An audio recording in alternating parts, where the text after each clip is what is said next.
भारत में बीबीसी की डॉक्यूमेंट्री पर विवाद बढ़ता जा रहा है।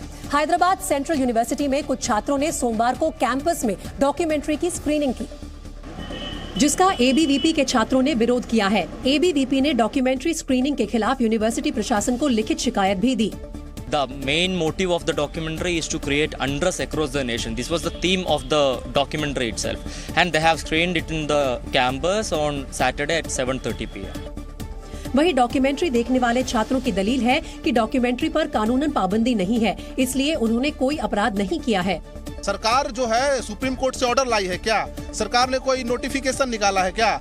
स्टेट गवर्नमेंट जो यहाँ है, केसीआर का जो ऑफिस है, उसने कोई स्टेटमेंट दिया है क्या कि ये डॉक्यूमेंट्री जो है स्टेट ऑफ इमरजेंसी हम घोषित करते हैं, डॉक्यूमेंट्री बैन है? यूनिवर्सिटी प्रशासन ने इस मामले में अब तक कोई कार्रवाई नहीं की है, न ही पुलिस को कोई शिकायत दी है। पुलिस ये कह रही है कि जब तक हमको रिटर्न कंप्लेंट नहीं मिलता तब तक हम आगे कोई कार्रवाई नहीं कर सकते। केंद्र सरकार ने बीबीसी की डॉक्यूमेंट्री सीरीज के ट्वीट और वीडियो के यूट्यूब लिंक को ब्लॉक कर दिया है।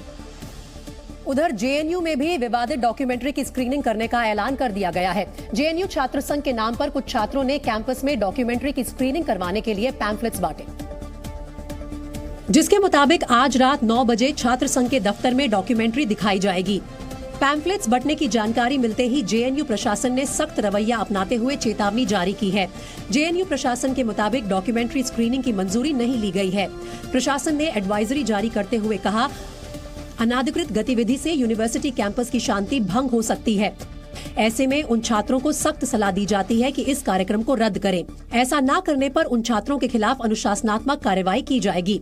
लेकिन अब तक डॉक्यूमेंट्री की स्क्रीनिंग को रद्द करने का ऐलान नहीं किया गया है। स्टूडेंट्स यूनियन यही करता है कि लाइक स्क्रीनिंग होंगे today at 9 PM there will be screening. Why they are like afraid of this, that's the question rising from student, इसलिए स्टूडेंट्स यूनियन। उधर दिल्ली के वसंत कुंज थाने में एक वकील ने जेएनयू कैंपस में बीबीसी की डॉक्यूमेंट्री की स्क्रीनिंग रोकने के लिए जेएनयू स्टूडेंट्स यूनियन के खिलाफ शिकायत दर्ज कराई है। गुजरात दंगों पर बीबीसी की डॉक्यूमेंट्री पर सियासी वार पलटवार भी तेज हो गया है। बीजेपी के नेताओं ने बीबीसी पर निशाना साधा तो विपक्ष का कहना है कि कश्मीर फाइल्स की स्क्रीनिंग हो सकती है तो डॉक्यूमेंट्री की क्यों नहीं।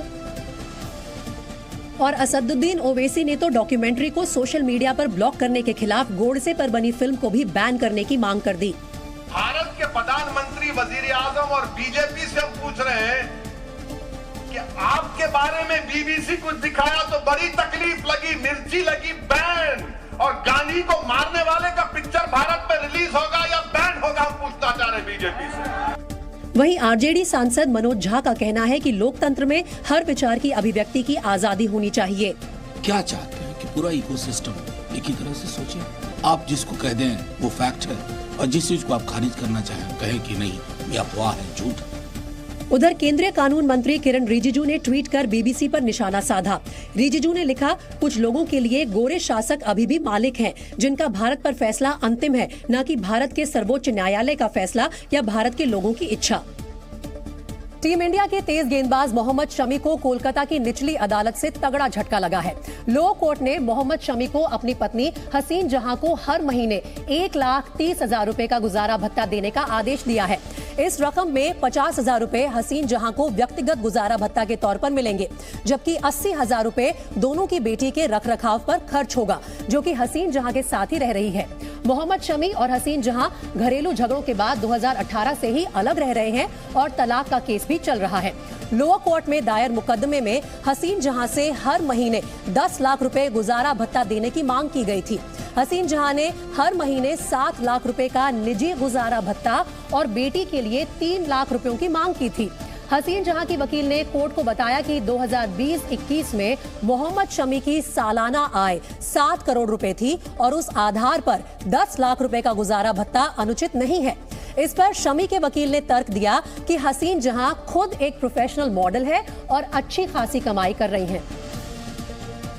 वहीं इमरान खान ने पाकिस्तान के चुनाव आयोग के खिलाफ मोर्चा खोल दिया है।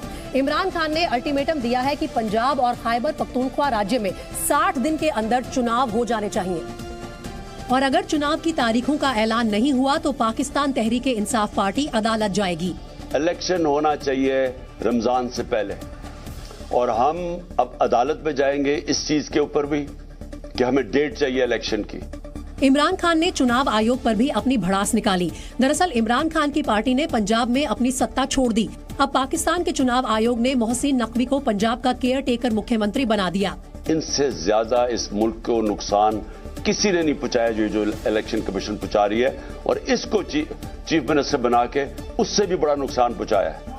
यही नहीं, इमरान खान ने पूरे मुल्क में पाकिस्तान के चुनाव आयोग के खिलाफ आज से ही विरोध प्रदर्शन का भी ऐलान कर दिया। हम लाहौर में एहतजाज करेंगे, उसके बाद अगले दिन पिंडी में एहतजाज होगा बुध को, उसके बाद हम फैसलाबाद में एहतजाज करेंगे। उधर नेशनल असेंबली में भी इमरान खान की पार्टी के 70 सांसदों के इस्तीफों को स्पीकर ने स्वीकार कर लिया है, जबकि इमरान ने अपने सांसदों के इस्तीफे वापस लेने के निर्देश दिए थे ताकि वो मुख्य विपक्षी पार्टी बने रहें। यहाँ दिल्ली एनसीआर में आज भूकंप के तेज झटके महसूस किए गए।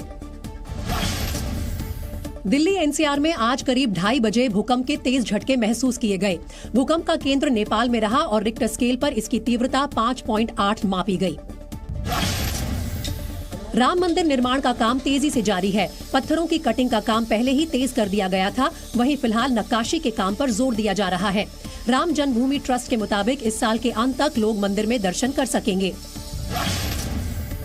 पीएम मोदी ने नेताजी सुभाष चंद्र बोस के सम्मान समारोह में भाग लेने वाले युवाओं के साथ बातचीत की। ये बातचीत अपने नेता को जानो कार्यक्रम के तहत हुई और पीएम मोदी ने नेताजी के जीवन से जुड़ी कई बातें बताई। रिपब्लिक डे परेड से पहले आज दिल्ली के कर्तव्य पथ पर भारत में बने हथियारों की प्रदर्शनी की गई। इस साल की परेड में सिर्फ मेड इन इंडिया हथियारों का प्रदर्शन होगा और ये सभी हथियार परेड में शामिल होंगे।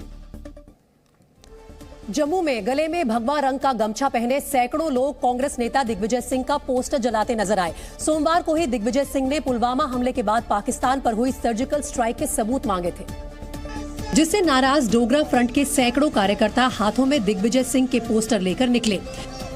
इन पोस्टर्स में दिग्विजय सिंह अपने कान पकड़े हुए थे।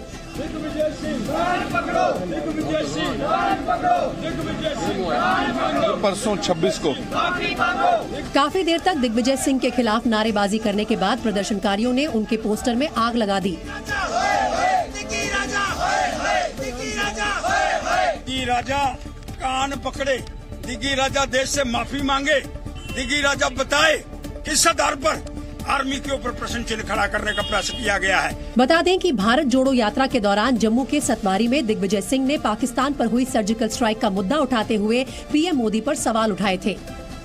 सर्जिकल स्ट्राइक की बात करते हैं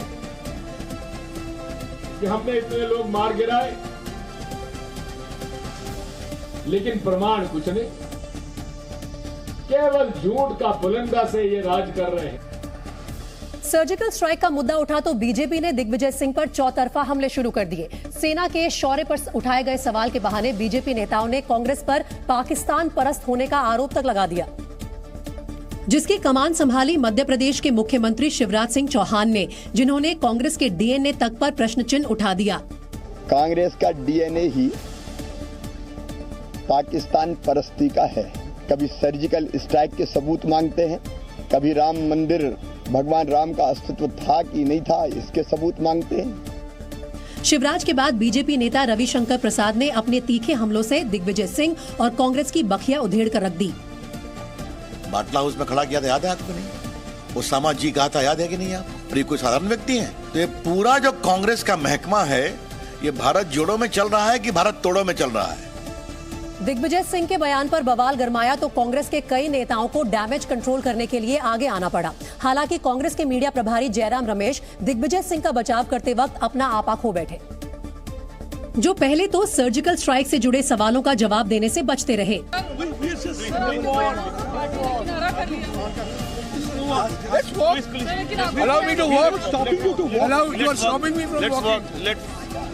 जब मीडिया के सवालों का सिलसिला नहीं थमा तो जयराम रमेश बिफर पड़े। से सवाल पूछिए, प्रधानमंत्री से सवाल पूछिए। भारत जोड़ो यात्रा है। दिग्विजय सिंह के बयान पर कांग्रेस को घिरता देख खुद राहुल गांधी को सामने आना पड़ा।